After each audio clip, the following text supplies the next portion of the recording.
Yeah, it's a very good question, and I do believe there's an awful lot of startups out there who are doing really interesting things. One interesting idea is to look at areas that maybe like their old school traditional software approach could be disruptive, but maybe it is so like old that people don't really think it's cool or interesting anymore. I think that that's maybe something. Anything that's like big and like, oh, it's like this giant market. Like, there's an awful lot of competition for those things. I think So I think that finding something that is very valuable, but like not as sort of like in the news, like anything that's like we're talking about like all the time, will probably have so much competition you might be behind.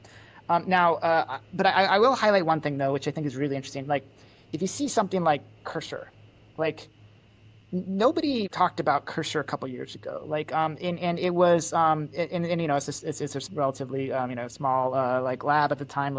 And then they had like Microsoft GitHub, Copilot, right? It was just like one of the biggest companies in the world, and they provided a pretty good solution. And so an interesting thing is that, you, with Cursor or even some of the other newer things, like you start to realize that even though people are using AI to do something to solve a problem, there might be a better way. And if you can make a really good product, even despite the product, the VC advice and the marketing, like, oh, you'll never make that. Like, this is there's a kill zone and all this other stuff. Like often that's very good advice, by the way. But like oftentimes you could be like, if you really believe you can do it better, and like you have a shot. Now it's a dangerous and difficult path. And many companies won't make it. But like I think there are demonstrations of people who did not just have a good idea or a good sort of philosophy, but like a really good product. And I do believe those still have a chance in AI sort of crazy times we live in to become large companies because they're just solved the problem really well. And so you should always focus on doing that really well.